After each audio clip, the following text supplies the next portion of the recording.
William Carlos Williams was born in Rutherford, New Jersey on September 17, 1883. Having a father raised in the Dominican Republic and a mother in Puerto Rico, it's understandable how Williams was heavily influenced by Caribbean customs and culture as a child, so much so that he learned to speak Spanish before learning to speak English. Most of his primary and secondary education was received in Rutherford, but he attended several affluent schools in Europe, one of which was the Lycée Condorcet in Paris. And when he and his family returned to the States, he attended Horace Mann School, a private Ivy League preparatory school in New York. It was during this time here that he decided to become both a physician and a poet.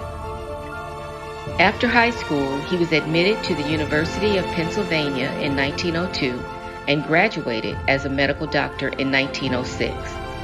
While completing his internship in pediatrics in both Europe and New York, he managed to publish his first book in 1909 entitled, wait for it, Poems.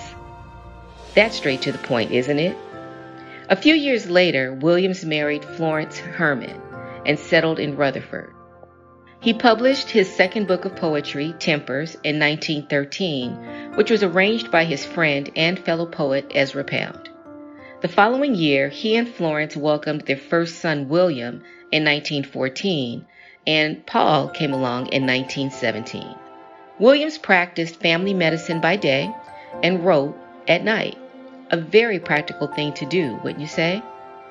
In his early publishings, his writing style of clear, precise language that awakened the senses put him at the forefront of the Imagist movement, which is a subgenre of poetry written during the Modernism period. But by 1920, Williams's writing style began to change, and he was criticized by his friends and colleagues who once praised his work. However, he continued to publish poetry, short stories, plays, essays, and even translations, but he struggled to find his audience.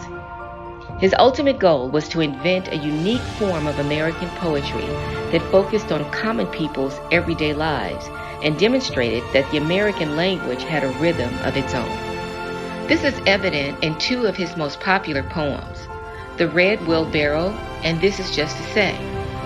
Additionally, there are several highly acclaimed poetry collections of Williams's, such as Spring It All, The Desert Music and Other Poems, The Pictures from Bruegel and Other Poems, and Patterson. In his later years, Williams mentored and influenced many aspiring poets, one being poet Allen Ginsberg.